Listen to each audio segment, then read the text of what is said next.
Bon alors aujourd'hui je vais vous montrer comment Magnifique AI peut vraiment corriger des énormes erreurs récurrentes faites par Midjourney. Donc vous allez voir, il y a certains résultats qui sont vraiment spectaculaires et qui permettent vraiment de gommer certains défauts qui sont vraiment très pénibles sur Midjourney. Donc je vais vous montrer via des cas concrets ce que j'ai fait et comment je peux utiliser Magnifique AI pour sauver vraiment des images créées par Midjourney. C'est parti. Bon alors vous l'avez vu un peu en introduction, je vous ai teasé un petit peu avec une image, celle-ci. En fait Midjourney a beaucoup de mal à créer des images de groupes de personnes. Donc en fait quand il y a plusieurs visages, vous allez le voir ici, il y en a beaucoup. Alors au premier plan généralement c'est pas trop mal, mais plus on s'éloigne et plus il y a des têtes qui sont pas normales quoi. Il y a vraiment des gens très très chelous sur ces images. Donc ça c'est un gros problème de Midjourney. Voilà, il ne sait pas faire. Quand il y a plusieurs personnes sur une même image, ça devient un peu compliqué pour lui. Donc ce qu'on fait c'est qu'on passe sur Magnifique AI. Alors j'ai déjà fait une vidéo sur le sujet, je vous l'afficherai à nouveau en fin de vidéo. Donc je représente pas l'outil. En gros c'est un outil qui va vous permettre d'upscale des images, mais pas seulement, qui va aussi vraiment vous les corriger puisqu'il va halluciner certaines choses et on va voir un peu ce que ça peut donner. Alors là par exemple donc j'ai mis cette image là, donc la full danse là que je vous ai montré précédemment, et là vous voyez ça c'est le résultat Midjourney, et avec des paramètres standards, créativité 2, HDR 2, ressemblance 2, donc en fait c'est tout ça, 2 ici, alors ça c'est 3, 2, 2 et 2 comme ceci. Ensuite vous mettez votre image ici, celle que vous voulez modifier, et ensuite vous faites juste upscale et vous allez voir le résultat. Donc on va regarder ensemble, et là vous voyez par exemple les tout premières personnes là sur la droite, c'est vraiment pas terrible. Et voilà, vous voyez quand on upscale comme ça, et bien Magnifique AI arrive à nous corriger ces images. Alors c'est pas parfait à chaque fois, mais c'est quand même beaucoup mieux. Par exemple regardez la fille blonde ici, bon maintenant elle est quand même beaucoup mieux.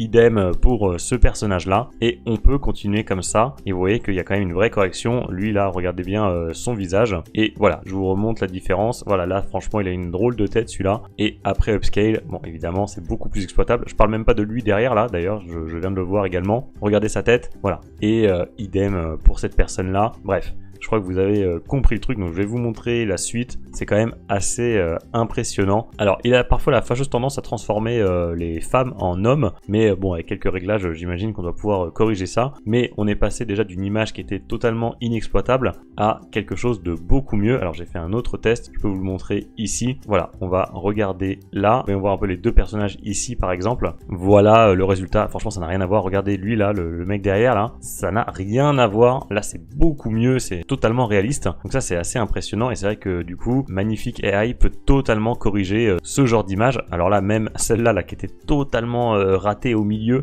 bon il a réussi à faire quelque chose de à peu près correct. Je veux dire il a rattrapé le coup. Pourtant on partait de très très très loin. C'est presque réaliste on va dire, donc c'est pas trop mal. Voilà, je continue, je vous montre les résultats. C'est vraiment impressionnant. Vraiment là on a vraiment une image qui est exploitable totalement. Donc ça c'est le premier point que je voulais voir avec vous, c'était les images de groupe. Voilà comment Magnifique AI peut les sauver et les rendre exploitables. Et du coup c'était la même chose, je sais pas si vous vous souvenez, j'avais fait une vidéo sur comment créer des livres Où est Charlie, et c'est vrai que du coup Où est Charlie, le principe c'est que c'est une foule très très dense, et du coup on avait beaucoup de personnages en fait qui ne ressemblaient à rien. Alors c'est vrai que de loin bon ça faisait illusion, mais ça pouvait être un petit peu embêtant. Donc là par exemple si je vous montre cette image du coup que j'ai passé dans Magnifique AI, bon pareil là cette fois-ci j'ai mis art et illustration, donc c'est ici art and illustrations, créativité 3, HDR 2, ressemblance 0, et j'ai mis Sharpie ici. Et on va regarder un petit peu, vous voyez vraiment la différence, elle est incroyable. Là ça nous transforme vraiment cette espèce d'amas de couleurs qu'on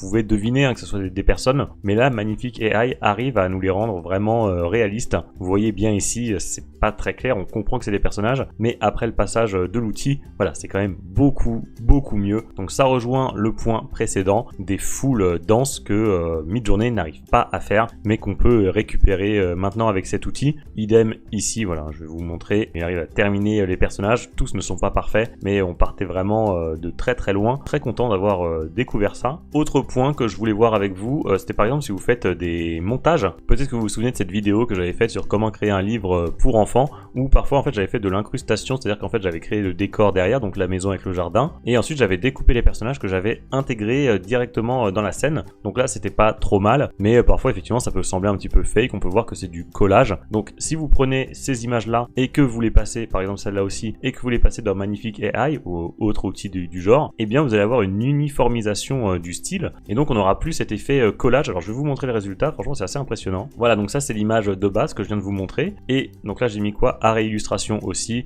HDR2, ressemblance 3, et je vais vous montrer du coup ce que ça donne. On va passer comme ceci, et là voilà, déjà ça améliore je trouve un peu la qualité quand même des personnages de manière générale, et du coup on a une maison, un jardin et les deux personnages qui se fondent parfaitement maintenant dans le décor. On dirait vraiment une image uniformisée. Je trouve qu'on a perdu cette image un peu collage, donc je vous remontre. Au-delà d'améliorer la qualité et la résolution de l'image, ça permet de mieux intégrer les personnages, donc ça c'est bon à savoir. Si jamais vous faites des BD, des choses comme ça, et que vous faites de temps en temps des collages, ça peut vous sauver la vie. Idem ici, je crois que c'était le chien que j'avais rajouté, et bien maintenant voilà, je trouve que c'est également beaucoup mieux, puisque toute l'image a le même style, donc ça c'est vraiment cool. Autre point, bon un peu plus anecdotique, mais pour ceux qui se souviennent, j'avais fait une vidéo sur le style Cursed, donc c'est le style maudit de Midjourney qui est utilisable uniquement avec la V4, donc cherchez pas d'informations là-dessus, c'est pas dans la doc officielle, en fait c'était un easter egg, et en fait ça donnait des images un peu creepy justement, mais qui étaient toujours de mauvaise qualité, évidemment c'était le but,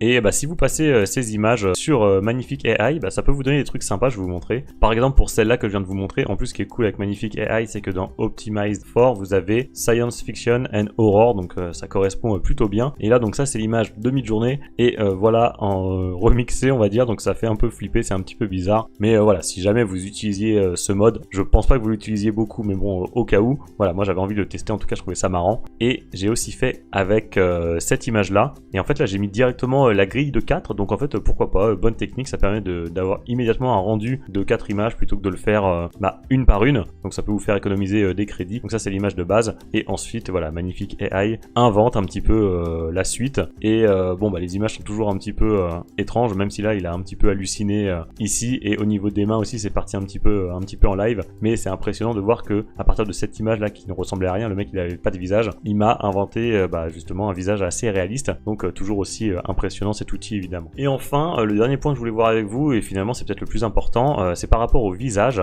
Une fois voilà, je voulais faire donc une femme en train de faire des figures sur un cheval, et j'imagine que ça vous est arrivé plusieurs fois d'avoir des visages qui sont très bizarres en fait sur Midjourney, qui ressemblent à rien. Si je vous montre par exemple ici, vous voyez là les dents ça va pas du tout, ici aussi, donc ça vous avez dû l'avoir plusieurs fois je pense. Ça peut arriver aussi si vous faites de l'inpainting uniquement sur les visages, et bien toutes ces images là, quand vous avez des tronches un peu foirées comme ça, et bien vous pouvez les placer dans Magnifique AI, et donc vous voyez on part par exemple de cette image là, pareil avec un visage loupé, et quand je montre après, voilà, c'est quand même beaucoup mieux. Alors après que la personne ait une tête un peu bizarre, bon c'est normal, elle est en train de faire du rodéo, je pense que t'es pas forcément en train de sourire en permanence, donc pour moi c'est hyper réaliste, et le cheval évidemment j'en parle pas, vous voyez vraiment la différence, c'est assez incroyable. Donc ça, premier exemple, alors j'en ai fait plein des comme ça, notamment celle-là, vous voyez là c'est complètement inexploitable, et après, et voilà, belle gosse, nickel. Donc ça, visage très réaliste, idem pour le cheval. Donc voilà, ça va vous permettre de récupérer, de sauver des visages. J'en ai d'autres, j'avais celle-là aussi, vous voyez pareil, visage inexploitable, et là tout de suite c'est beaucoup mieux. Et celle-là, c'est celle que je vous ai montré, l'une de celles que je vous ai montré tout à l'heure, vous voyez, totalement inexploitable, et là c'est quand même mieux. Bon pareil, les yeux elle est un peu défoncée, mais encore une fois elle est en train de faire du rodéo, donc on lui demande pas d'être belle gosse en permanence. Et celle-là c'est la même, j'avais juste fait une autre variante et ça rend très bien aussi. Allez, une petite dernière pour la route, parce que je crois que je voulais pas montrer celle-là, hop, et voilà, ouais pareil, un peu défoncé, mais déjà beaucoup mieux que ça. Donc voilà, c'est ça que je voulais vous montrer grâce à Magnifique AI. Vous pouvez donc sauver des images de full danse, vous pouvez mieux uniformiser également des collages éventuellement que vous auriez fait, et vous pouvez sauver des visages qui ne ressemblent à rien comme celui-ci et le transformer comme ça. Donc évidemment je reviens pas dessus, Magnifique AI ça coûte très cher, franchement 39 € par mois c'est énorme, mais maintenant on attend que Midjourney propose la même chose, ou alors si vous avez tout un tas d'images, au pire vous prenez un abonnement d'un mois et vous faites ce travail sur toutes les images que vous voulez, et après vous résiliez, c'est possible aussi. Bon voilà, dites-moi en commentaire si vous avez déjà pris un abonnement à Magnifique AI, ou si vous l'avez testé. J'avais déjà fait une vidéo sur le sujet, tout le monde m'avait dit c'est beaucoup trop cher, je veux bien le croire. Honnêtement, si j'avais pas eu une chaîne YouTube, j'aurais jamais pris cet abonnement, mais force est de constater que les résultats sont quand même assez spectaculaires. Pour ceux qui débuteraient sur Midjourney, sachez que j'ai créé une formation pour les débutants, c'est le premier lien qui se trouve dans la description, donc si ça vous intéresse, que vous avez envie de progresser sur l'outil, allez-y, c'est l'outil clé en main parfait pour vous. Et enfin, pour conclure, je vous affiche en plein milieu de votre écran le tuto que j'ai fait sur Magnifique AI. Donc comme ça, si vous ne l'avez pas vu, je vous invite à le regarder et vous comprendrez mieux la vidéo que je viens de faire ici, ça sera un parfait complément.